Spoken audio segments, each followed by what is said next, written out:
All right, so we don't really get together without. First of all, and before we hit record, we talked about this. It's kind of hard to pull. Sometimes it's hard to pull interviews out of folks. You don't happen to be one of those individuals, right? I try not to be. Yeah. I, there's one thing that every time we have a conversation that just it comes up naturally. Now not so naturally, right? It's artificial. It's built in. So we are going to start this off. I need you to give me five.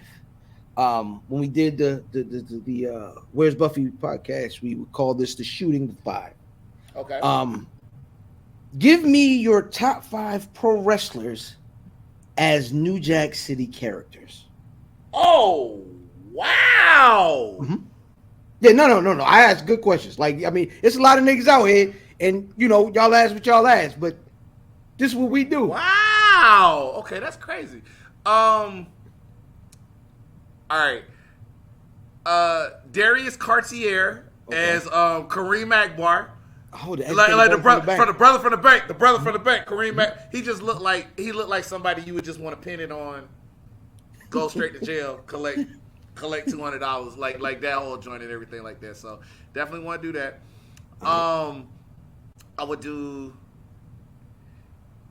gotta have the queen, Trisha Dora, on some Rockabye Baby type stuff. Cause I feel like she would be down for that. Like, she gonna be the one, she gonna put the and get something cute off. Shout out to the queen, keep it cute. She'd be the type to do that. Fair enough. Just because I've heard how crazy he can talk, diabolically Diabolically is a good word. Eel O'Neal got to be G Money, because I just especially unhinged G Money, like losing his mind G Money. I think he got the hair for it too. I see it. He'll excel at that. I can feel that. Don't hate me for this. I like it. I'm ready. Alex Kane got to be Dutter Man. Alex Kane got to be Dutter Man. Dutter, don't nobody know nothing. Like he got to be Dutter Man. Cause Dutter Man. By yay! Oh, he's gonna see this because He gonna text me later. He's gonna. I already know what the text gonna be like. Oh, so you said I was done, man. Where did I see your ass at the show? Now I gotta talk my way out of it. AC Mack is Nino Brown. No questions, because not only is he gonna give you the promo every time, AC Mack gonna do whatever he gotta do to get to the coins. And AC Mack would have been a inspired choice to be Nino Brown. All right, so absolutely. When we do the New Jack City musical version of the musical version of New Jack City with pro wrestlers, that is your cast. Who we got working? Who's doing the who's the musical director for it? Musical director. Well, I would almost, because I've enjoyed the music each time so far at ASÉ. We could go Lockhart, because he's you know what I'm saying, he's gotten some dope folks together, at those North Carolina shows. I'm praying for a little brother appearance eventually. But yeah. I can go with Lockhart, he can get everybody together, Or if you want to go actual musician, you could go Wrestling Flow. Josiah, I think he can make that work. Lockhart, I would want him to have Ice-T's part. Right? It's like business, right? Never. I just feel like I want him to have Ice-T's part, but I want him to put his thing on it. You know what I'm saying? Like I feel like Lockhart would be mad smooth with that. All right, I gotta ask this one. Oh, God. And it's bad because you gotta answer this one, right? But it's messed up. Who's Pookie? Oh God. It feel like throwing somebody. It feel like throwing somebody under the bus. Like if you go ahead and do it, it's like it's an essential part. But damn, I'm essentially calling you a crackhead. That is correct. That's messed up. You have right? you have crackheadish. You have crackhead quality. Who can I casually call a crackhead? I need somebody that can make this face though when they get ready to do. Like they get ready to do it. Like who can convincingly make that face? It be calling me. This is terrible. This is awful. Why would we do? Why would you? I was about to say. Why would no, you? I said it was terrible when I asked it. If it's too bad, we can go back and bleep it. But you know what I'm saying? If you need me bleep it, listen, because I'm not going. You know, I wouldn't tell you what it was that bad. I'm trying to think of people that would. All right, I like it. Don't hate me. It's only because It's only because they're tinier, and I just feel like they would act their ass off if they got the part. It is no reflection on them as a person. It's just body type and acting skill. I think Noah Vale would make that thing work. And I feel like people would feel for Noah Vale. Like, no, because you know, Noah has bad bitch energy.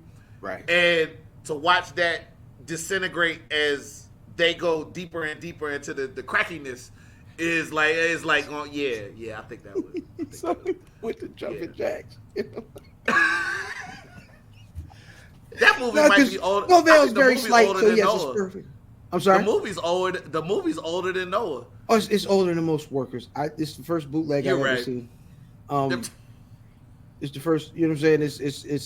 It's very near and dear to my heart. I remember. Absolutely. I was in the grade, and we went on a field trip. And I listened to this soundtrack all the way up the road. Yes, that does include sexual. I guess the way my mom used to get upset when the Italians came in, that part before they cut old buddy's ear off. The way my mom used to, because you know my mom would read into lines. She did not like it when that dude came in talking about my ace boom coon. Yeah. Like now I've heard that before, but it's like she said it's just the way she would sit there when she watch it. I don't like the way he said. You ain't hear him put that little extra on coon at the end. And so she always thought that ear cut was justified. Oh yeah, like, no. She always thought it was justified. It was always that energy between them. You could skin Jilly eating mother like it was. It was always a very combative situation with Nino and Main Man. I think that was definitely implied. There was definitely a lot of movies around that time where it was always the Italians and the Italians and the blacks, they was beefing a little bit, especially around New York and everything like that. And then if you ever saw the movie True Romance, they got the classic scene where he talking about where he says where Sicilians really come from. And then I had to go back and I was like, oh, you know what? Now that I'm matching some things like some tans and the curl pattern and all this other stuff like that, so he might have. I can't repeat that here, but you can feel free to go to YouTube and look up the Sicilian speech, True Romance. Everything you need will be answered and illuminated right there. Absolutely, man. That being said, let's go ahead and get into the thing.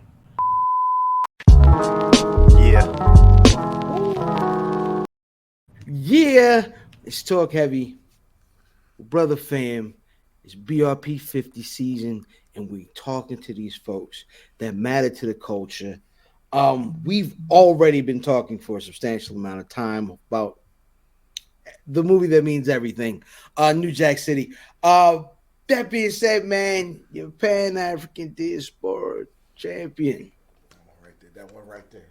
That's a tag team time. That one right there. Yeah. Suge D, Suge Dunkerton. You know what I mean? I ain't even gonna go into any of the old, you know what I mean?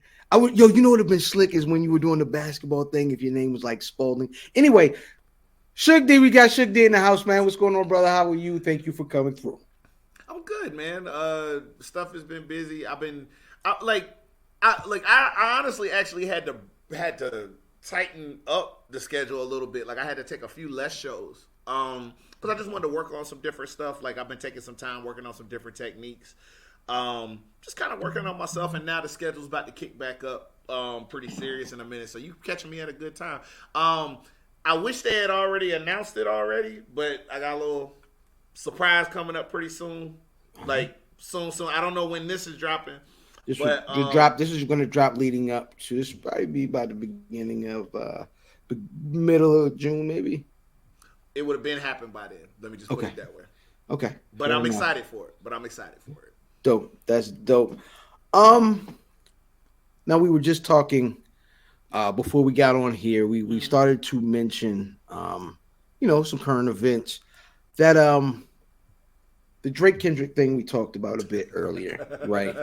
We can't escape it. It's one of the biggest things that has gone on, other than that naked lady on the floor with them weird pads on the calves. Never mind. Don't even worry about that. Just if you catch it later. I was set that, and I was set that against my will. I didn't need to see that. Now, I will say, the funniest comment under that, because I do read the comments. Built like an Alabama recruit. That's very funny. I threw my hands up. That's great. My hands up. That's great. Okay. But this feud, man, we've all talked about it at length, and I'm not going to get into it. But I will ask you, is there a pro wrestling feud that you remember that reminded you or is an equivalent to this Drake versus Kendrick battle? Easy, and for anybody that followed the Smart Mark video era of wrestling, I take pride in that era when you had to wait for the VHSs and the DVDs around that time. I feel like that's lost in the sauce stuff to some of the newer cats. Chris Hero and Eddie Kingston on site. Every company. Like, you don't get, forget my French, you don't get shit like that no more. Like on the indies. Everybody just want to, this match would look cool. Let's put it together. Oh, well, let's do the West Coast version of that match. Let's do the East Coast version of that match. No, like every time Chris and Eddie got together in a company, it was animosity. And from what I understand, they ain't feel each other in real life. They ain't feel each other in that ring. Wrestling is real life, but I'm saying, like, it wasn't just a competition thing. They didn't feel each other as people. And they took that from IWA all the way to Ring of Honor when Ring of Honor was in one of its popping eras, everywhere that you could possibly imagine. And it was always just unsettling beef by two very different personalities, but the matches were always magic. All right. Another weird question, right? I made the Spalding joke earlier. Are you actually good at basketball? Man, okay, so... For the record, I am not, but keep going. I'm all right. Let me just put it that way. I'm okay. Like, I always thought that was funny because I would get the companies and they wouldn't want to do packages and stuff. It's like, all right, so what kind of tricks you do? What can you do this? Can you do that? I said, sir, I hit them with that basic fundamentals.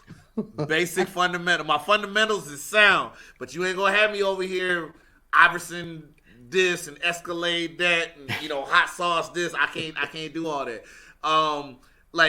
I'm good for some defense. You know what I'm saying? I'm gonna get you them rebounds.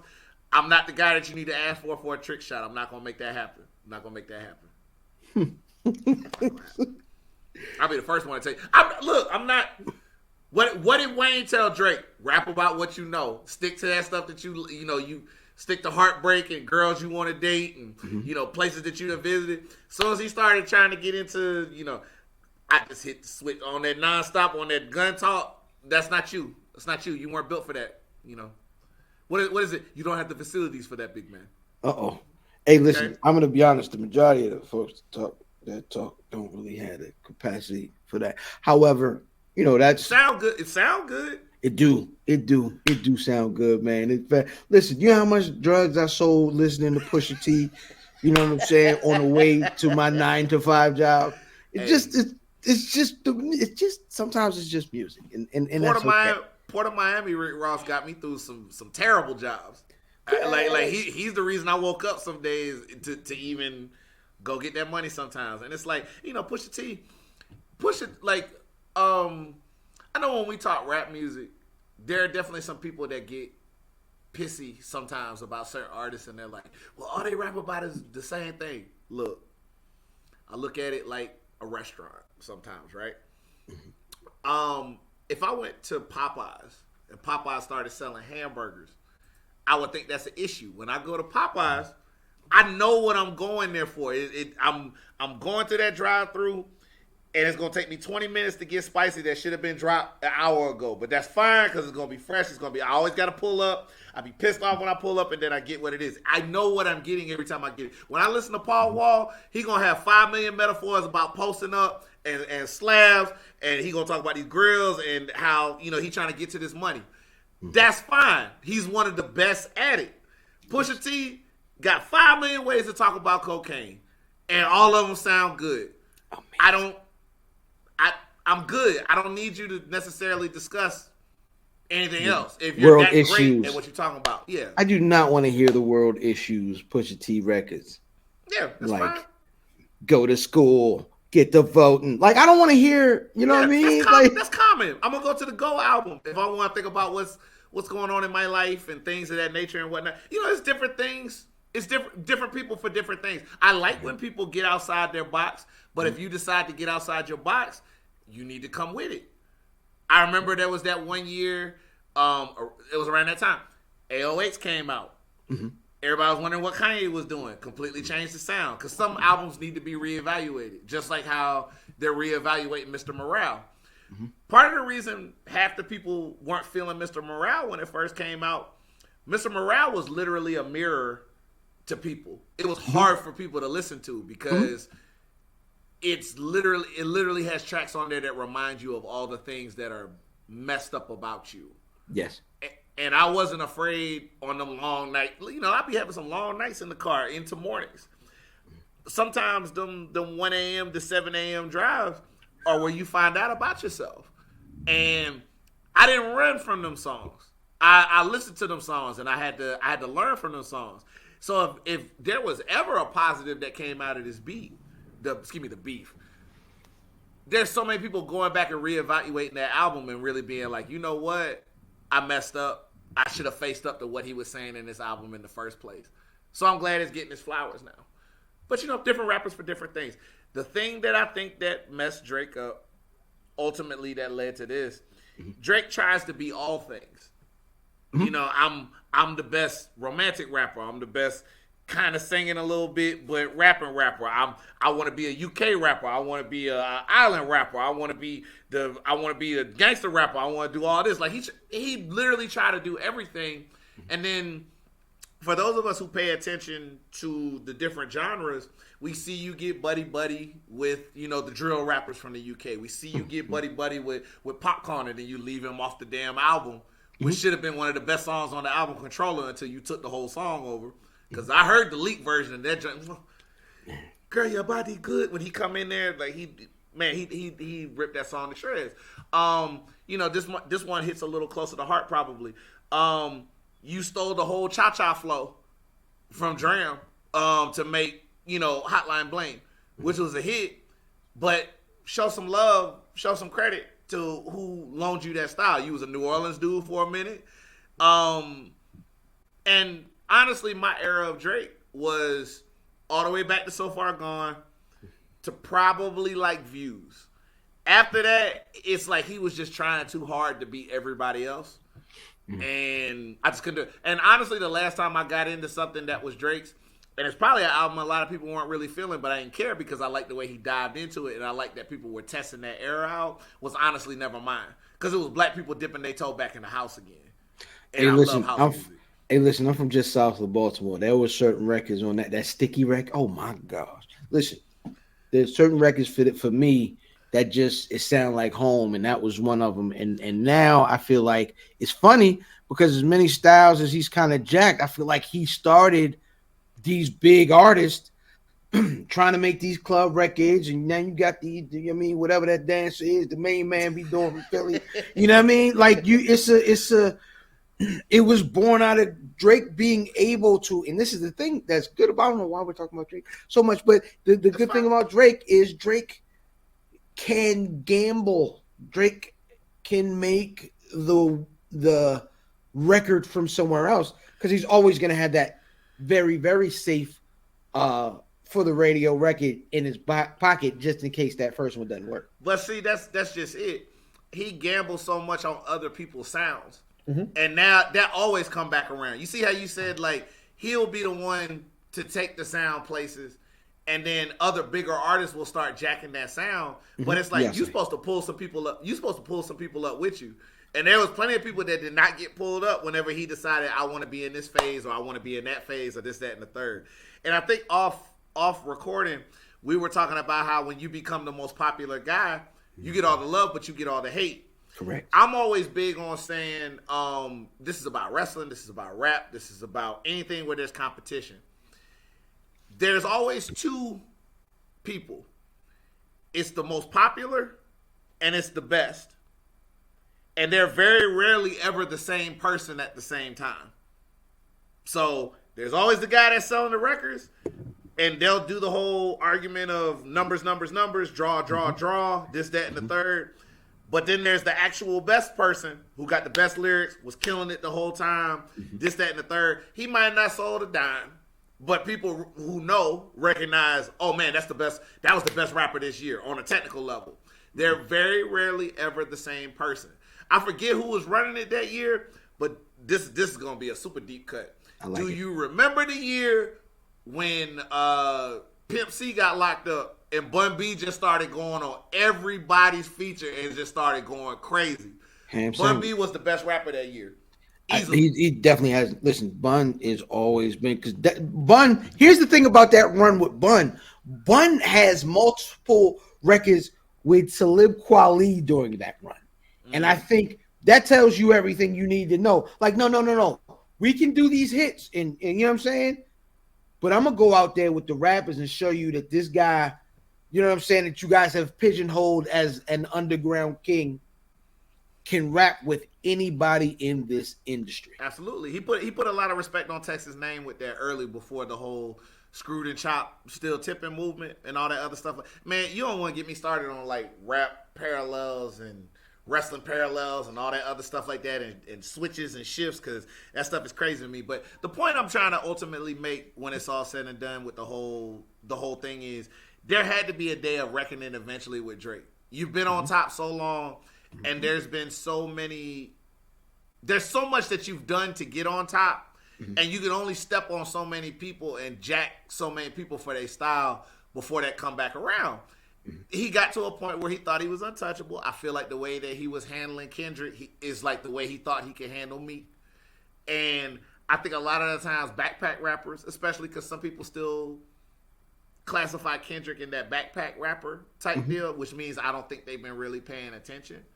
But because he's conscious about his stuff, I don't think they thought he had that dog in him like that. And then we found out that this man is a damn pit bull when he want to be. Yeah, it's funny, man, because it's just you sit there and watch people, and people's flags have been planted in the ground from the first rap from that Future record. They was like, "Oh, this is my man. This is my team. I'm Team Drake. I'm Team Aubrey. I'm Team K Kenny, Kung Fu, whatever they call it. You know what I mean? Kung Fu Kenny. Wrestling's like that, right? Oh yeah, absolutely. Tribalism. They talk about it all the time. My flag is firmly planted. This is a 700-star match. I don't care about your goddamn matches. Give me story development. What is this? Why is the landscape of pro wrestling fandom the way it is? And like, how has it affected you? Because of course you've been on AEW television, but for the you're an indie guy. I am a mixtape status wrestler, sir. My man, mixtape wrestler is great. That is great. Suge fab. Suge fab, y'all. I feel like I'm on some MF Doom type stuff, because it's like I don't think people are really gonna appreciate what I'm trying to do until I'm done. Ooh, okay. And I'm okay with that. And I'm a little off center. I'm a little off center with my thinking. I can get into that a little deeper, but I want to answer your question first. A lot of the times with wrestling is a reflection. People forget that, and that's why it made so much money at a time, and it was such a good vehicle. Wrestling is a reflection of the times. If you look at anything, like I always say, if you want to know what's going on, you need to look at the world around you for a minute and then try to look at wrestling. especially with the opening of social media, everybody has to have an opinion. My opinion counts. My opinion's important. I should be able to voice whatever I want about something. If you're publicly being consumed, I should be able to comment on that no matter how acidic that comment might be, or no matter how much is going on. You should be able to take it because you put yourself up for public consumption, right? It has opened up the door for everybody to have to take a side about it. Plus, on top of that, it's opened the door for people who have lost the ability to have a gray area. There's no nuance. I remember there used to be a time, here we go, being old again. If you wanted to have an opinion, you needed to have a print outlet, or you needed to buy a website, or you needed to have somebody paying you to give an opinion. You had to get a TV slot, this, that, and the third. Now we have blogs, we have podcasts like what you have now. The things are more open to be able to go ahead and give an opinion, right? So with that opinion comes a situation where everybody now has to take a side, and there's no gray area, because now we've also digressed, I think, in the art of discussion. Nobody can just be like, okay, I see your point on that. This is how you feel about that. We just gonna have to leave it in the middle and go with it. Either it's the greatest thing you ever saw, or it's the worst thing in the history of things. Take it as simple as something as a movie that just came out. Either everybody thinks it's a cinema tour de force that should have made $1 billion. This should be the movie that knocks Avengers Endgame off the top spot. Or, man, this is the worst piece of trash I ever seen. I can't believe they wasted this money to go ahead and do that. But that's movies, that's rap, that's restaurants, that's politics. It gets so exhausting always having to pick a side on something, and people expect you to always pick a side, because it gets stressful for guys like me, because, well, not really stressful, more so annoying, because on one hand, I don't have the energy to passionately care about all these things to the point where I have to pick a side on why can't I just enjoy it for what it is and move on? Oh, that was cool, and then move forward. The other thing about it, too, is everybody just wants to belong to something at the end of the day. And I think we get a lot of that with the WWE, the AEW stuff. And it sucks, because if you're looking at the art as a whole, wrestling doing pretty all right. Even on the indie side, indie houses are up. Because when the bigs are up, the indies are up. Everything is good to go. Everything's pushing. Everything's moving. My thing with the time I had at AEW, it was an educational time. I enjoyed it. I never expected that to go down. It was during a very unexpected time. I learned a lot. And I learned a lot about what goes into being at that level. I also realized there were some things about that level I wasn't exactly all the way in tune with, in terms of, is this something that I'm going to be able to sustain and be okay with? And that's okay. Some people find out one way or another. I just happen to find out that way. Would I do it all over again? Yeah. I wish I had more knowledge. I'd probably maneuver this way and maneuver that way. But hell yeah, if the opportunity came back over again. But it made me come back to the indies with a new appreciation, because a lot of the times, and this is back to that whole all or nothing mentality, they think if you don't have a contract, what are you doing? If you're not working towards a contract, what good are your contributions in wrestling? A lot of damn good. There's a lot of people that are making more money than some people that are on a tier 0. There's a lot of people that are making more money than some people that are on a low-end contract. There's a lot of people that are making more money if they kept chasing an extra spot all the time. So it's one of them situations where, you know, we talked about Texas rappers. We talked about Master P, this, that, and the third. Sometimes you can make a meal selling out the back of your trunk. I do just fine. I set my schedule. The money is there. I see the things that I want to see. I dictate my own pace. If I have situations going on personally, I get to choose when I can pull myself back and when I can pull myself forward. I just told you I wanted to take a step back for a minute, because I wanted to work on some things and get some stuff together. So I made that choice to be able to do that. And now I can ramp back up again. But at the same time, for some people, yeah, they do want to go make that extra step. They want to do this. They want to do that. I think everybody should have the choice in that gray area, that nuance, to be able to figure out what they need to figure out. But again, we're in an echo chamber. Everybody's got an opinion about what's going on. So if you're not on TV, you ain't shit. If you're not working for a certain company, you're not this, that, and the third. If you're not always winning, then you're jobbing or you're being buried. But if you're always winning, then you're being shoved down their throat. There's no win. You might as well just listen to your own internal voice and push forward. Because if you listen to the commentary everybody else gives you, Jesus Christ, like, you're either doing the greatest job in the world or you're doing the worst job in the world. Sorry, but you want to answer. I know that went on, but these are the things that go through my mind constantly about that.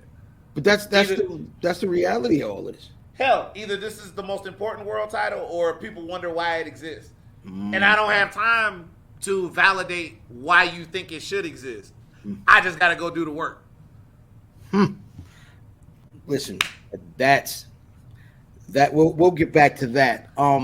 But before we get out of this lack of nuance and this extreme amount of hyperbole, okay, there isn't room for people to mess up, right? There isn't room for like a fumble of because now you did it and you're that guy forever. Oh boy. And we get a lot of and listen, I'm gonna tell you, this water is treacherous. You know what I'm saying? Please feel free, like, I ain't fooling with that. But we have the era of the problematic fave, right? And you were over in AEW, and you had some close contact with one of the problematic goats of this business. You know what I'm saying? How is it? First of all, how is it to kind of have that reference? Like, sometimes they'll refer to your time, and then they'll refer to homeboy. Having that connection with a guy who a lot of folks feel a way about. Sure. That stuff can always get weird when it's all said and done, because it's like you can't. It's almost like in music, like, if you look at the R. Kelly situation, if you look at the emergent situation that's going on with Diddy, right?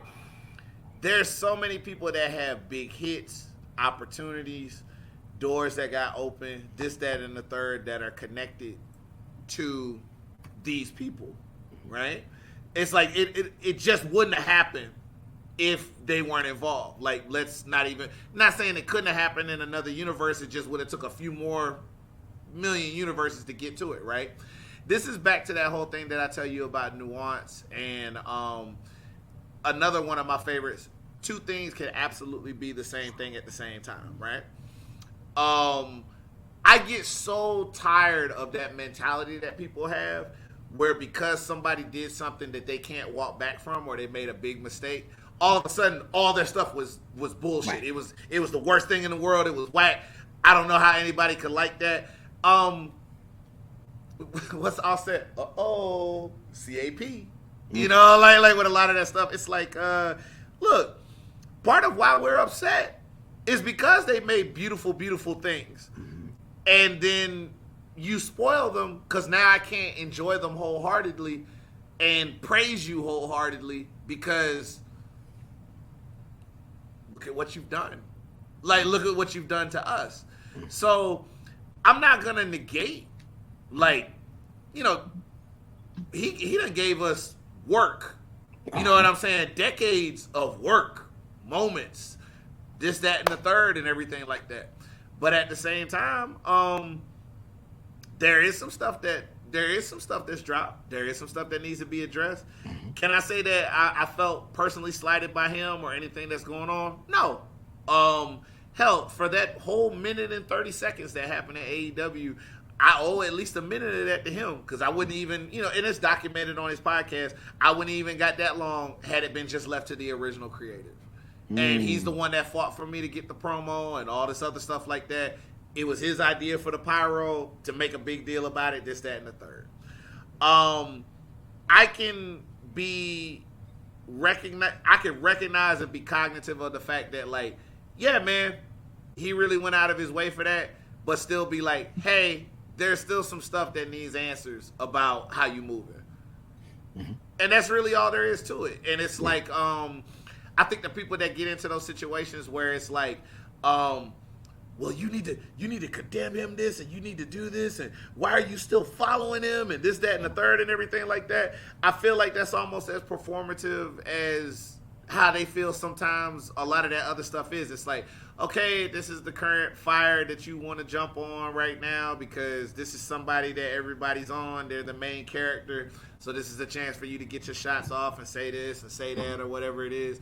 It's like, for some of those people, the only reason why you aren't the main character is because there is no spotlight on you for anybody to care about you saying that until you quote tweet or you run afoul of the wrong person. So it's real easy for you to mess up when nobody's paying you no attention. But it changes things when you do got those kind of eyes on you and people got expectations on you. Some of them that you do need to live up to, and some of them you didn't ask for. You know, people are people. Like, it happens. I can't think of anybody that's perfect. But in regards to what's going on, those are his issues. It would be cool to get some answers. I can't expect or see how that would be forced unless there's some accountability there. But otherwise, as far as it goes to that effect, it's the situation that two things can be true.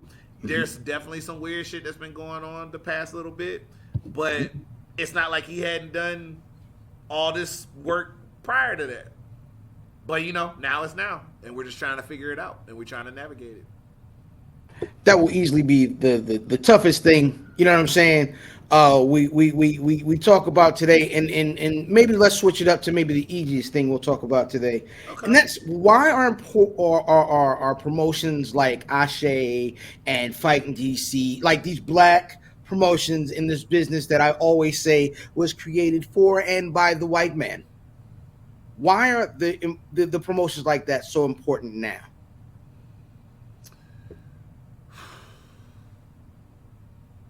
Just collecting my thoughts about that. Okay, so like traditionally, we've always had to be, you know, it's back to that whole you can't mess up, right? I'm sure you know it's been said a million times, but it's, you know, it's said a million times because it's true. You got to be 3 times as good, 4 times, 5 times as good just to be able to get what little they willing to give you and whatnot, right? So we always had to be looked at under that lens. I still remember the time I was actually joking with one of my old trainers. Oh, they got 2 black people on the show, everybody. I better go email somebody else. Like they got their 2. They got their 2. And there used to be a time like that. Even if you had 3, you was like, oh man, like this is a moment. Like it's Apollo night. Right. Did they know what they did here? Like, are they paying attention? And now, you know, it ain't nothing to see what's going on and whatnot. So my thing is, a lot of the times, it meant something for British wrestling to be able to have their own. That's why they made progress. That's why they made progress. It meant something for Mexico to have their own that wasn't fused in to the old traditions of like AAA and CMLL. So the Crash became its own thing because we want to do our own version of what Lucha Libre is now. It's like it's okay for everybody to have their own version of whatever the hell they want to do. You know, Noah was born because they weren't feeling what was going on with New Japan at the time under Inoki. So they made their own stuff. So that's all we're doing. We're making our own stuff. We're defining everything for what we want to be seen as and what we're going to do. You can either wait or you can roll the dice or you could try to go ahead and create for yourself and see what happens. So, you know, the last major big black storyline was probably like storyline was probably Kofi Mania. Mm-hmm. That everybody just got behind and, oh my God, this is great. And it's like, that's a storyline that I could look at where it's like the basis was not him being black. It was, I've been here forever and I'm just waiting on my moment and I'm waiting on my time. Like, I get excited about movies that come out and shows that come out where the basis isn't the blackness of the show. It's the fact that we just put black characters in it. And this could have easily been white cast members, but we put black people in it and we having a great time and we just telling it. They just happen to be black. Because even with those movies and those shows at the time, once it becomes a black show, you got to have a message, man. It's got to be for the cause. It's got to be for the culture. It's got to be this. Like, what are you saying? We could never have a show that was like Seinfeld. Seinfeld is the most nothing show in the history of shows. They just have an episode and it's about whatever. I want a show like that, but with black folks. And I don't feel like we didn't get that till Atlanta. Atlanta had, well, yeah, but like there was still, like, I still feel like there was a very like culture-ish thing about Martin. They still had to have a message here and there. And not that Atlanta didn't have it. Well, let me put it this way. If Martin was Seinfeld, then Atlanta was probably on some Twin Peaks type stuff. Yes. Like, that's perfect.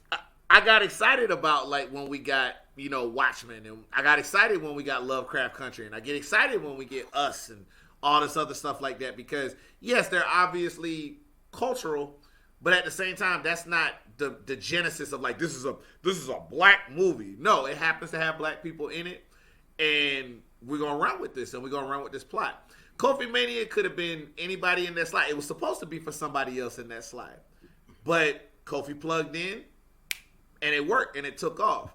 Like, you know, congrats to Shane Strickland and what he made happen with AEW. But part of the campaign was, I'm trying to be the first black AEW champ, when he was doing that and whatnot, which he is. And congratulations and everything to that effect. But yeah, we'll bleep that. Don't worry about it. Keep going. But you know, it's just one of them cases where I look at that and we just want to get to a point where it's not even necessarily when you say it like a black company. This is just a strong ass indie wrestling company that happens to use a lot of black wrestlers. And we're starting to see that with ASÉ. They got storylines, they doing this, great production, great stories, this, that, and the third. It just happens to be under our cultural lens. It's never a problem when you watching Japanese wrestling and they do it under their cultural lens. It's never a problem when you watching Lucha and it's under their cultural lens. We're just showing you how we do it under our cultural lens, and it shouldn't be a problem. It shouldn't be a problem. It just shouldn't be a problem. And we got the talent to be able to do it. So I get excited about that, and I'm hoping that it becomes one of those things where people just get it, people learn to understand it, and we just move forward with it. All right. What does the number 220 mean to you? 220. I feel like 220 might have been a ranking I had. Number of days that you've been the Pan-Afrikan World Diaspora World Champion. With 8 of them things in that 220. We're working on 9 and 10 right now behind the scenes. How's that been? What's it been like? Right, I was there that night. You know what I'm saying? That you won in DC, or you know what I'm saying, or Chevrolet if you want to be technical. Yeah. But how has it been from day one? You know what I'm saying? From bar 1 to bar 16. You know, this is the first verse and it's been dope. How has it been for you? It really made me think about how I'm presenting myself, how I'm moving forward, and the concept of the title. Is the title doing something for me, or am I doing something for the title? So for those who don't understand that concept, what I'm getting at with that is either a title is going to be doing something for you in terms of the prestige that it bestows on you, or it's the person who has the title that's doing something for it. If we're looking for a modern example, right? When Becky Lynch made the come down to NXT real quick, Becky Lynch has got it like that. She did not have to do that come down, but she said, that's the title I've never had. I want to say that I had it. I missed it. I need that. It's not like the NXT Women's Championship didn't have its share of good looks to it before. But for Becky to come back, declare that she wants that, win it, proudly defend it, proudly show it off, that's her doing something for the title. It's adding to it because her name is in the mix, right? 100%. So, using the same example, when Lyra Valkyria took it off her, shout out to Aoife, by the way. I met her in Ireland years ago. We actually had a mixed tag. It was me and Session Moth versus her, and I forget her opponent. I'm so sorry, I forget her opponent at the time. But you could tell the promise in her then. So I'm glad that she's made the transition work. Her boyfriend LJ Cleary, he's awesome too. I'm glad he's doing big things over at Noah right now too. I like them as a couple. I hope they stay together. That said, she wins the championship, right? So now the title is doing something for her because she's a prospect, but it's who she beat for it and it's who's had it. Not just directly who's had it, but it's who's had it. So now the title is giving to her. And there's some cases where in the course of having a title, it's the title doing something for you. Mm-hmm. And if you hold it long enough and you do the right things while you've got it, now you're doing something for the title. That's Roman Reigns. That's Gunther.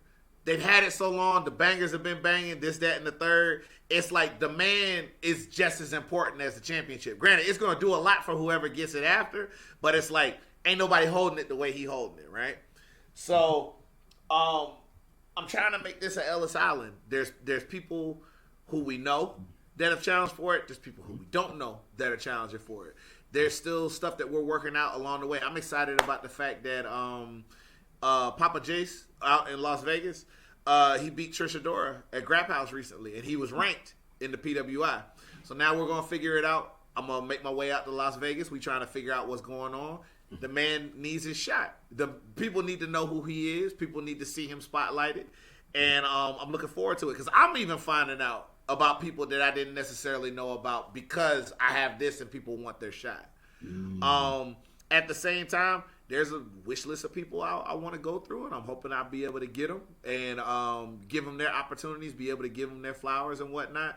Not to be selfish, but I'll be paying very close attention to ASÉ coming up in June because, you know, Shelton Benjamin hitting the streets again.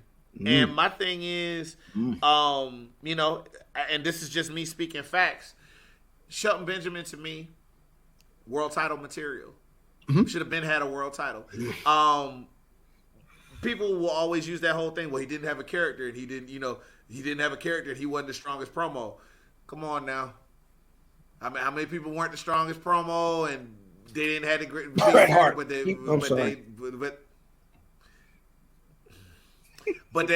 they got to run, right?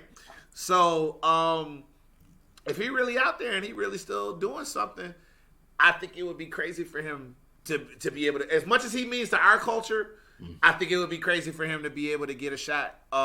It would be my honor if it was even one of those cases where it turned into that, but I don't know his schedule. I don't know what's going on, this, that, and the third. So all I can do is just kind of wait and see, but I will be paying very close attention to stuff like that. You know, he's going against a former world champion himself in Jonathan Gresham. And I think about these type of things, and I think about the type of people who are on that kick of they don't want to see it as a world title. That's right back to that whole Twitter thing. I could throw the facts in your face all day long, but because you don't want to say it, it's not fact to you. Not to try to connect two things. That new Assassin's Creed coming out. Okay. Oh yeah. Yasuke is a real. I watched the anime when it came out on Netflix. I've read up about this, etc., etc.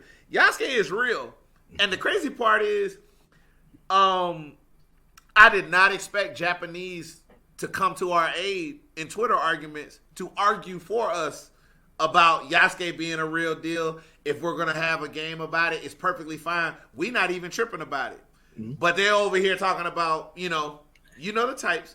They over here talking about, hold on, cleaner, I got this. And they trying to tell them they should be offended when they not even offended because they know their culture.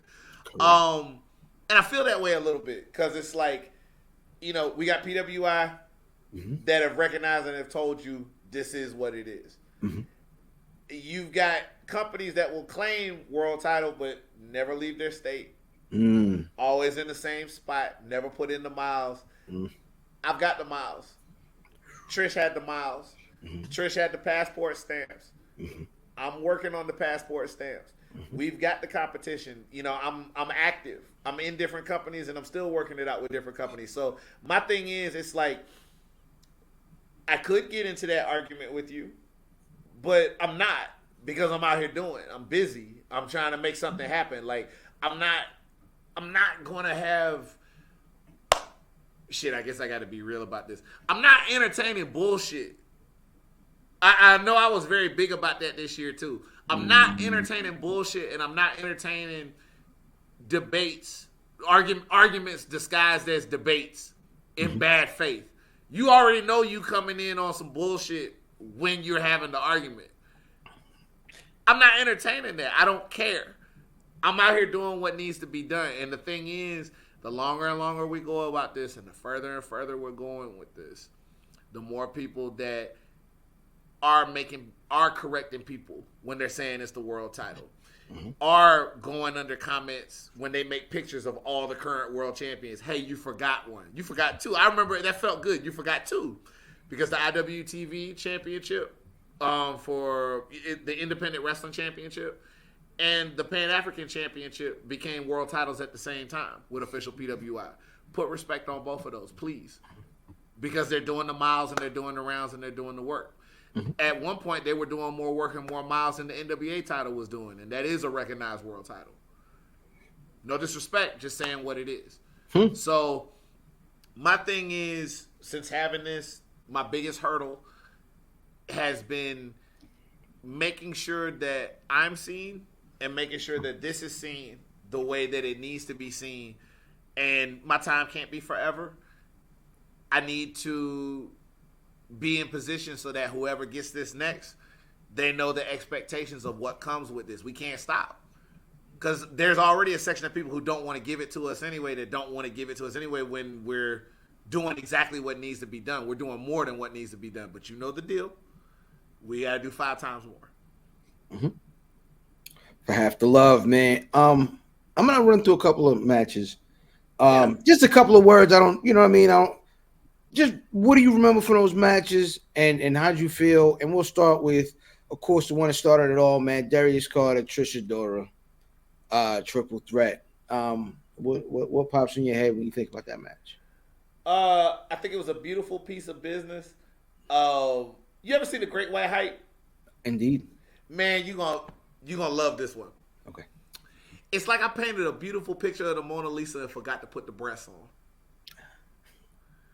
So I'm not afraid to talk about this at this point, because I'm always open about this kind of stuff.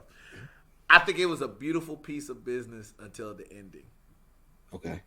Because there's definitely some dispute based off of the pinfalls at the end and all that other stuff.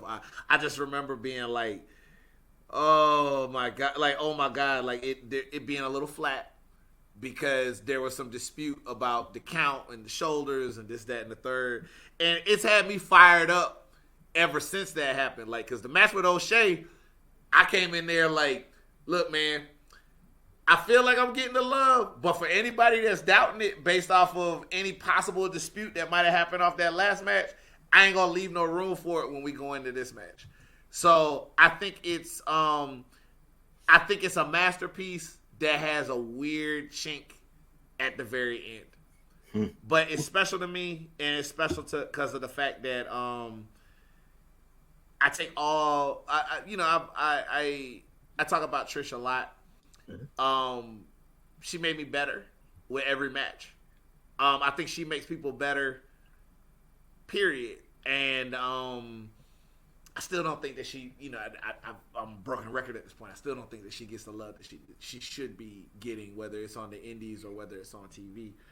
But point being, man, I always turn it up a little bit whenever she's in there. And then Darius Carter, for all his Darius Carterness, he's great. Only 2-time Super 8 winner.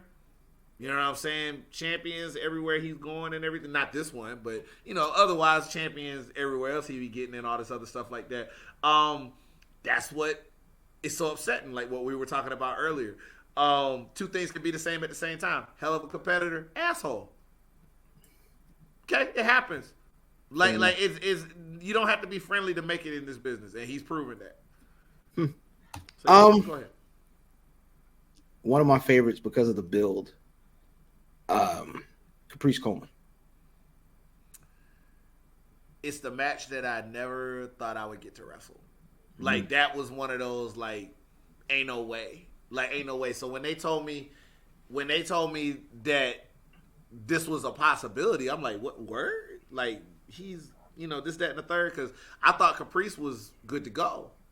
You know what I'm saying? Like I thought he was good, commentary guest, and here we are. And it's very special to be able to watch somebody that you just knew was all that and continues to be all that, and get an opportunity to face him when he's still in his ability, still able to do everything that he been able to do, this, that, and the third, and match up toe to toe. And then you got Ron Simmons there. Like, can't nobody tell me nothing when Teddy and Ron gave a blessing on this. Yes, that's the extra reason why I pump my chest up when people want to say no, this ain't what it ain't. No, it is what it fucking is. Okay, like Ron said that shit with his whole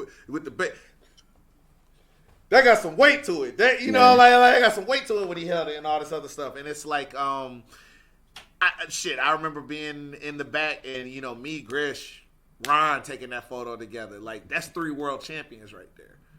I don't care what your opinion is. That's what it is. It's 3 world champions. As unlikely as it may be for all the Pineapple Pete jokes that you want to make, this, that, and the third, I'm here. I'm not going nowhere. I'm trying to get the best matches of my particular life. And it was overwhelming to be in that moment and to be able to stand there and belong there, because there's definitely situations where people are placed in situations and they don't fit. And I wanted imposter syndrome to kick in, like maybe this ain't my fit. But then, around like 10 minutes before it happened, I'm like, fuck that. I'm here. This is my spot. I've worked for this. Let's go ahead and show them why. And God, that was a beautiful piece of business. I love it. I'm never going to forget it. I'm going to have a hard time topping it. So the last 3 I'll put together. Okay. 3 horses, right? 3 like I saw these matches in your in your match card coming up, and I'm like, why would he take these matches? Not because and it ain't because I have faith in Suge, but I'm like, yo, you just wrestled Caprice yesterday. What are you doing driving up the road and going to see O'Shea Edwards? What are we doing going to see Alex Kane? And then the most I'm gonna be and maybe those 2, because those are pretty good sized guys, are the biggest. But for me, then you went to see Hoodfoot. This nigga crazy. He crazy. Hey, sure. Hoodfoot nuts. Oh yeah. But that's part of his charm. O'Shea, me and O'Shea gonna be doing this forever, man. Like I love working him. I think he's great. I think it's a real missed opportunity that he didn't just make a pivot straight from when ROH closed to just anywhere else that's on TV, because his presentation, how serious he takes this, the work that he puts in on all aspects is the type of stuff that like need to be on. It's like I tell people all the time, you need to be able to make somebody money, period. Like you need to be the package before they go ahead and sign you.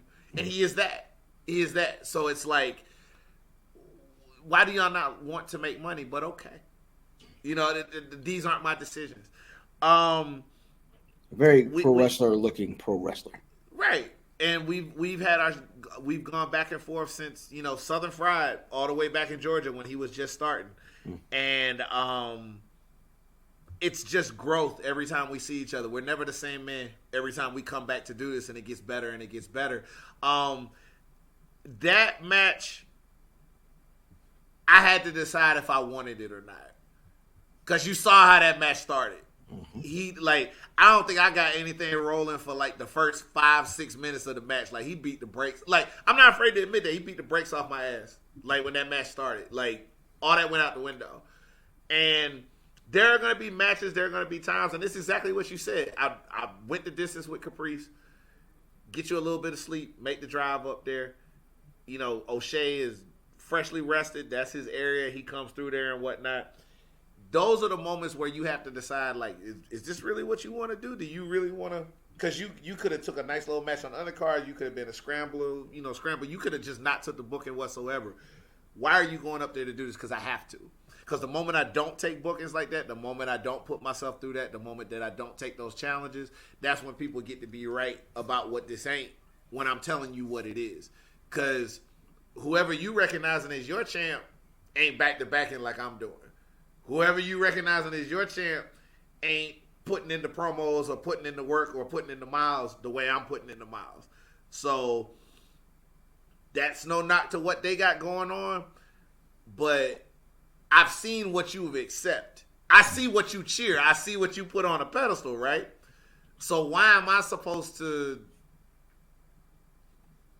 really give a damn about your opinion in that regard when I know what I'm putting in and I know the caliber of people that I'm working with? And O'Shea is of the caliber anywhere, period. It could be that. I figured if I could survive O'Shea, I might be all right. The Kane match was one I never thought would come around because he and I are so attached to the hip, mentor-mentee, one of my best friends in this business, et cetera, et cetera. I just didn't think nobody would put us against each other like that. And then, diabolical Billy Dixon, because he liked mess. He liked drama. He made it happen, and he put me through some shit. And again, that's one of the matches I had to suffer for my spot. But the other thing I liked about working Kane is Kane has been to the big match. He's had the main event. He's had the main event against the guys that people want a main event against. So I had to figure out, it's like, in my day and age, could I hang? And I did. We did the damn thing like 2 or 3 o'clock in the damn morning, but we did. And I hope to run it back again one day under different circumstances when it's all said and done. But I'm perfectly fine being his friend and telling him to suplex some other motherfuckers, not suplex me, but it is what it is. I gotta stop what I'm doing. Sexy Red done got the graphic for NXT. She got the graphic. They announced her like she wrestled, like she debuted. I told you. Boy, this crazy. BHB to NXT. I love it. Hold on. Does that mean what I think?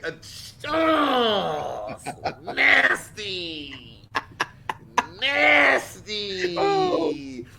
It I'm like, if that crowd don't be bow, if they don't get the bows with that, like 5-5, Brad, like, yeah. Look, man, like, this is what I be talking. Hey, wrestling. I'm talking to wrestling, period. Creatives in wrestling. This is what I'm talking about when I talk about tapping in, okay? Getting people to watch your shit that wouldn't normally watch your shit because they're going to watch Sexy Red on there and find out what she's doing. She tweeted about the product. She obviously excited about the product. She didn't get ran off. Thank you for not scaring her off like y'all did everybody else. I think you scare the hoes. Sir, that's how you tap in. That's how you tap in. I appreciate that.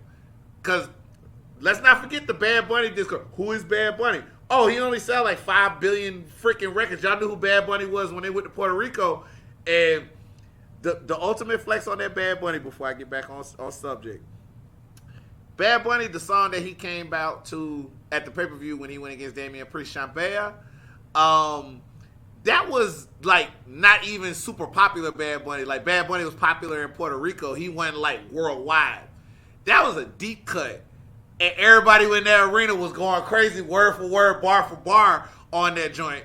So it's like, stop playing.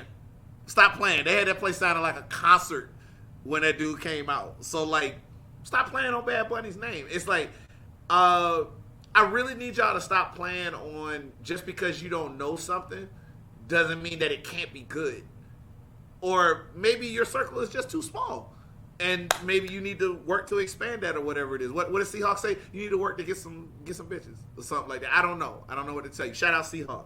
Touch grass. Yeah, touch grass. Yeah, Seahawk say that man keep it super real and always got time for an argument. But he's still squinting pictures. He's still squinting pictures and got that dangly earring. I love him. That's my man. That's my man. I'm gonna see him. Whenever I see him, I'm like Seahawk. You know what I mean? But no, man. Light skin activity. And then the last one, Oh, Hoodfoot. man, And then yes. the last one, Hoodfoot. Hoodfoot, love him. I think, okay, Hoodfoot took black wrestling to places that we really thought we weren't going to go to. That was the top guy in deathmatch wrestling, and it was a black guy. And I mean, like, PWI, again, when I say certain stuff, it's because I have receipts. PWI ranked him as number one when it came to deathmatch wrestling. That ain't on me. That's PWI. So if you want to argue with the experts that been here forever. Y'all be good with PWI when it's Kenny on top. But, like as soon as they say Hoodfoot on top, like, what do we have? No, Hoodfoot's on top. Again, when Kenny gets the praise in PWI, y'all are good to go. They tell you this is a world title, y'all got questions. No, we're not going to do that today. It's a bad faith argument. But yeah, man, like, Hoodfoot, we knew what it was when the bell was going to ring. I remember him, I remember being in the back with him and him telling me flat out, he like, look, apologies after. I said, bet. And we went out there and we did what needed to be done. And the thing is, people forget how good of like a wrestler, because of the run that he had to do with deathmatch wrestling to put it on his shoulders. People forget how good of an actual wrestler he is. And I hope this will be the year, if not going into next year, that he reminds people he's got it like that. And if that's the kind of match that we had to have to remind people, then so be it. All right. You go to Suge's Twitter page. Uh-huh. It says existential journeyman grappler. Yes, right? sir. Journeyman. The description: journeyman is a worker skilled in giving building trade or craft who has successfully completed an official apprenticeship qualification. Journeymen are considered competent and authorized to work in that field as a fully qualified employee. Mm-hmm. How does that apply to who Suge D, the champ, is? So, I am very big on the reclamation of certain things in wrestling. I also don't like it when things are used incorrectly. Like, I just had that whole conversation with you about the term jobber getting thrown around, the term burial getting thrown around, because, of course, the language got open to others, and, of course, it gets used wrong. You should know this because when we got slang, it stay in-house, and then once it go out, it's like, oh, they done blew the spot on that. We gotta go something else, right? That's Cap, Jeffrey. I'm sorry. Yeah, but it be like that, though, right? Mm-hmm. So, once upon a time, being a journeyman in wrestling was a great thing. Because in the era of the territories, if you were referred to as a journeyman, that means you get work anywhere. It's like, I done did my time in Puerto Rico. Let me run off the Georgia territory real quick. Georgia office is good. I'm going to make that run over to Memphis. I done did the Memphis territory. Let me go up there to Fritz and them over there in the Midwest, this, that, and the third. Like, there were people that made good money, and that's what they did. They didn't have a home territory, or they did what they had to do, and they had to make that movement, right? Now, when you refer to a journeyman now, people talk about people that, quote-unquote, they're not good enough to get contracts, or they don't stay in one place long enough. And it's like, no, that was never what that term was meant for. It's just y'all bastardized it. It's just like the term good hand. I have my group, the Good Hand, in action, which, what half of the tag team champions over there. A good hand, when they used to refer to that at one time, was somebody, it's like, shit, they may not have the big joker, the deuce of spades, the ace of spades, and, two of diamonds, but they got a good hand. They know how to work their hand, and they gonna get you. They gonna get you what they need to get you. They gonna get you the books, right? Now they refer to it as a good hand as just somebody that's just like, oh, okay, well, he's just there. He's just taking up space on the roster. No, put respect on what that is. Like a good hand. Like, stop bastardizing things, because again, it's either the greatest thing in the world or it's the worst thing in the world. Either you main event or you jobbing. There's never any stuff that's in between, and it's like, Jesus Christ, like Mr. Perfect didn't win a WWE title or a WCW title. Rick Rude won like the bootleg version, like the WCW International Heavyweight. It wasn't the same thing. It wasn't Ralph though. He won the U.S. Polo Association World Title, and that's not the one you want. It's my language you're talking now. Keep going. You want the Ralph Lauren Championship, the real big gold, right? Like, there was an era where a lot of great wrestlers, because now they act like if you are like that, you should just win the title off the strength. And the thing is, a compliment back then used to be, I ain't got to have the title, and I'm the Roddy Piper. They gave him a title way the world title. He won a world title way into his career in WCW, and that was almost like an appreciation prize at that point. He wasn't even supposed to win the one Intercontinental title that he had when he was in WWE. And notice when he had it, he won it, he defended it real quick, and then he dropped it back to who was supposed to have it, and that was Brett. One of the best matches he ever had in his career. It's just, like I said, it's just one of those cases where now when people look at stuff, you either got to be the tops or else you're a loser. You got to have some gold or else what are they doing with you? People stop looking at just, I think, to me, a little bit of, yeah, but what about your output? What kind of work are you putting in? Like, how your resume looking when it's all said and done? Like, are you consistent? Are you able to keep knocking it out? Like, because it's the journeyman in the good hands that keep a job for a long time. So when you ask about me, I've been around long enough to watch people become the next big thing, and then people never talk about them again. I've been around long enough to see companies that were supposed to be, man, this gonna be the one. They're gonna be around forever. They're gonna be the one to do this. Gone, off the map, wiped out. I've worked places so much, people thought I moved. Like, I stopped paying taxes in Georgia. People thought I moved to Chicago for the longest time. People thought I moved to Tennessee. People thought I moved to Philadelphia. I literally was splitting time. So I did have a place over there, but I was splitting time between England and, Georgia.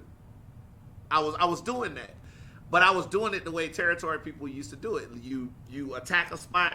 Not that you don't do other things around, but if you wanted to see Suge D and you knew you wanted to guarantee it, you was going to have to go to Chicago for 2 to 3 years for a time. Or now, you got to go up to Philly for a little while because of Chikara.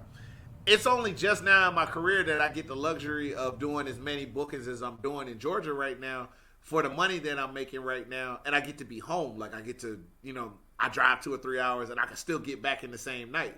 But here I am still doing Tennessee, still doing Indiana, still doing Maryland, still doing Philly when I get an opportunity, still trying to make Vegas happen, all this other stuff. And I still got other stuff, irons in the fire, that's getting ready to come together. I'm reclaiming what that means to be a journeyman. And a part of being a journeyman is you put the miles in. You respect the territories that you go through. You are viable enough to be able to work anywhere and work with whoever they got. And I take pride in that. And it's one of those names that stuck. I know the great Frankie Kiatsu, rest in peace, he passed, and he also used the term for his documentary, and he also used the term as well too. So I think we both were tag teaming the term for a little bit. I think maybe I was a little bit more vocal about it, but people also respected him saying that. And one thing that I always respected about him about it was he didn't get into wrestler ego mode. And because people referred to me as that, being like, oh, nah, fuck that. I'm the only journeyman, this, that, and the third, and all this. No, we both was that. He was doing it his way. I was doing it my way. And that's that. When we talked about the matches previously, I realized how many of those matches, Alex Kane, O'Shea, Caprice, Darius, and Trish, I've been there for a lot of these moments, and I feel like you talked about the difference between a belt making a man and a man making a belt, and I feel like the run that you've been on, yes, sir, has done a bit of both. Which is great. This interview was done in the context of the BRP 50, right? Okay. It's a list we've done. This will be the 6th year running of the top 50 pro wrestlers. And we're thankful for it, man. And we're thankful for that, man. Well, we're thankful for you guys, to really put your bodies on the line for this thing that we like to, enjoy and take in. Over the last year, I've watched you. We watch all of, what I'm saying. I've watched you get busy and go from what traditionally can be called the journeyman to, and I know it's nice to romanticize what that journeyman thing is, but I think I think we've gotten a bit past it, and I just see the last year of your career has just really been different in context of the rest of your career. Okay. This last, May to May, does it feel different? It does. Not that I didn't have my share of pressure on myself, but I'm always looking to like, hey man, like the spotlight's different. The way people approach and talk to you is different. So I always feel like I whether it's in ring or outer ring, you got to prove why you got it. You got to prove why it's important. You have to prove why you got it. And for those that don't respect this, they need to respect me. So at the very least, it makes them rethink how they respect this because I've got it. If not the other way around. Because sometimes because I got this, they respect me. Mm-hmm. And that's the only reason. And that's fine. I don't have to drill down your reasons as to why that is. But if I've got this and you don't respect me, or if this has got me and you don't respect me, that's a huge disconnect. And I have to change that by the end of whatever you're seeing that involves me. Unless you just don't like me, which is your prerogative. Then you're going to hate everything that I do anyway. And that's totally an off-ramp you can get off on. That's fine. But I still got to do me. Suge, I don't know if I have anything more for you. I'm not going to hold you much longer. I know you got to rest up because you got some crazy defenses that you got coming up. Before we do get out of here, do you have, where can the folks get at you on social media? You know what I'm saying? And do you want, what is there a pro wrestling tee store or for your, like where you know what I'm saying? Okay, I got you. So at Sugar Dunkerton on Twitter, Sugar Dunkerton FASHO pronounced for show. Shout out Omar. I don't know where you at these days, but that's exactly where I got that phrasing from. But for show on Instagram.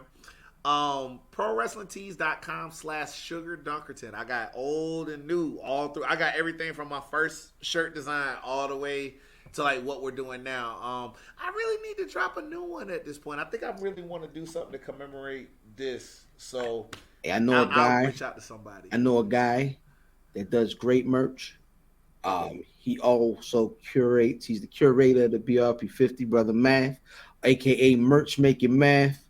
Because I believe he loves the game, and we could put the money making Mitch. No, he's actually the cousin of me. However, he's nice with it.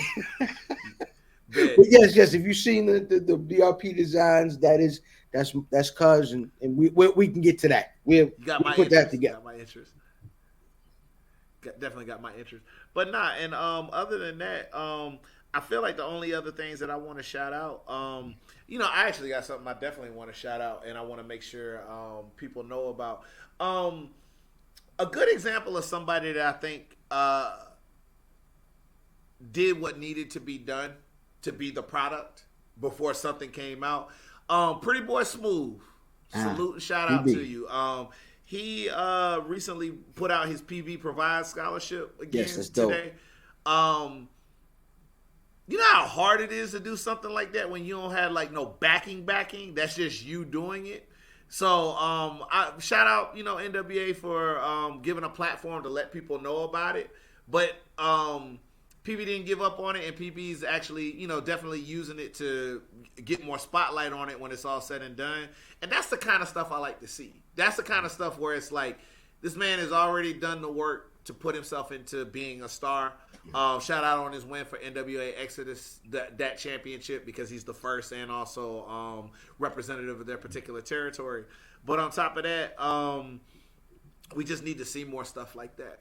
Mm-hmm. We need to see more stuff of stuff giving back, using whatever platform you can, and then when you elevate your platform, finding ways to be able to give back to that. And I thought that was just incredible seeing that. So, like, shouts out to you, Pretty Boy Smooth. So if anybody's listening to that, PB Provides, his @ is Pretty Boy Smooth, literally Pretty Boy Smooth on Twitter. Look it up. Make that donation if you can make that donation. And I just want to give a shout out to a lot of the young cats that are really trying to move the conversation about what's going on with this. There's gonna come a time I'm not able to do this anymore, but I always say that like I'm about to retire. I don't know how much time I got. It could be the craziest injury tomorrow, or I could have 15 more years. Who knows? But I care about what's coming after me, and I care about what example that I set and what example is being set going forward. Because if you ain't doing it bigger and better with the tools they got, what we doing? What we doing? And that's why I think your BRP is so important, because there are people that look forward to that. There are people that look forward to the BWI every year now, because now they do have their outlet and they see what's going on. Now, of course, you'll have your people that argue that, but you got people who argue the PWI and all this other stuff like that. At the end of the day, it's people who took their time and their energy to look at all these talents and to spotlight them. And even if you didn't get the rank or the number that you felt you deserved, there's that somebody who's probably going to look at it and be like, damn, you know how many times I've looked at BRP or I looked at BWI and I'll be like, damn, this is somebody I ain't heard about. I'm slipping. How do I not know about this? That's how it starts. It's stuff like that. It's people that strive to put the work in to be on those kind of lists. So I don't ever want anybody to minimize what you feel y'all are doing as a labor of love. Don't ever let nobody minimize that, because it's important. Because even the ones that are established still get shit from people who feel like, why should it matter, or this, that, and the third. It belongs. It's needed. It's necessary. It needs to stay around as much as possible. I appreciate that, brother Suge. I'm going to play that for a couple of AEW champions and see how they feel about it. That being said, you gotta heal. You gotta heal, man. Which spelling? Because I was just healing just now. HEEL. Anyway, IlFam79 on your social media choice, aka the Anderson the podcast, and Captain Bro Albano, Brew Diamond Phillips, Thinky the Dragon Steamboat, Pod Champ Pod, God's favorite podcaster, Potty Pipe. I'm here to podcast Chew Bubblegum, and I'm all out of Dentine Ice. Brother Suge, I appreciate you. And we shall see where you land on the 50. Hopefully everything, works itself out. I want to see you push a T. That's what I want to see. I can't ever let that go. How you say that, joint? Just see you push a T.